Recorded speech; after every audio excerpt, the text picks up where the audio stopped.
If you've ever felt a chill down your spine, hit that like button. If you've ever stayed up all night chasing a shadow, hit subscribe. And if you've ever found something you wish you hadn't, tell me about it in the comments below.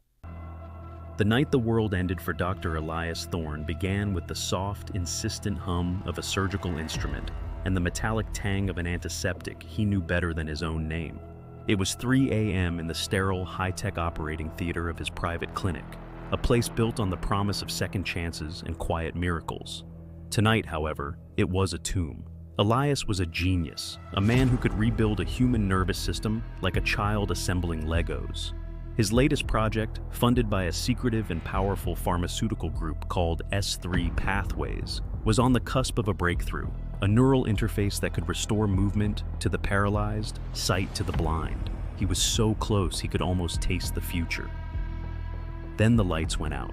Not a sudden dramatic blackout, but a slow, deliberate fade to black. The hum of the machine died, and a red emergency light bled into the room, painting the surgical tools in an ominous glow. A voice, calm and detached, spoke from a hidden speaker. "Dr. Thorne," it said, "stop all procedures. Your project is being terminated." Elias, a man accustomed to control, froze. The voice was synthesized, flat, and devoid of emotion. But the threat was real. He felt a cold dread creep up his spine. He wasn't just losing his life's work. He was in mortal danger. In the dim light, he saw them. Two figures, dressed in the dark tactical gear of corporate security, slipped from the shadows. They moved with a chilling efficiency, their rifles trained on him. Elias didn't fight. He knew this wasn't a robbery. This was an execution. But they didn't kill him. They strapped him to a gurney, injected him with a sedative that felt like fire in his veins, and wheeled him out of the clinic, leaving the unfinished project on the operating table. He woke up in a room that was the exact opposite of his state-of-the-art clinic. It was a prison cell. Not just any cell, but one of the infamous concrete cells in ADX Florence, the most secure prison in America. A place where sunlight was a rumor and human contact was a distant memory. His captors weren't corporate goons. They were government operatives. They didn't want him dead. They wanted him silenced. They brought him a new kind of terror, not physical torture, but a psychological one. They had taken his mind and put it in a box. In the first few days, Elias tried to reason with his captors, but they responded with blank stares and a chilling silence. They told him he was no longer a person. He was a number. His identity, his life's work, his very existence had been erased.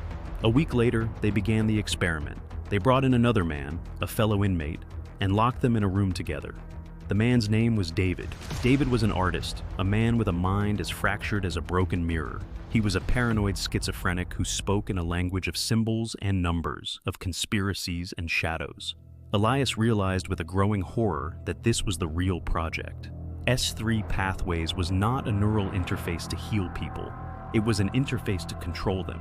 They were perfecting a mind control technology, and Elias was to be the guinea pig. The more he resisted, the more David became a source of terror. David's ramblings, once a jumble of nonsense, started to sound like a warning. He drew crude diagrams on the concrete wall, a network of lines and circles that resembled a neural map.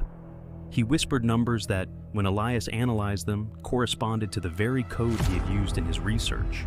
Elias's mind, the very tool that had made him a genius, became his enemy.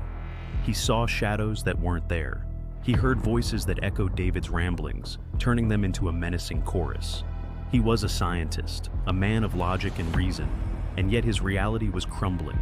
He was trapped in a cage made of his own mind, a prisoner of a secret that was so big, the government was willing to bury him alive to protect it.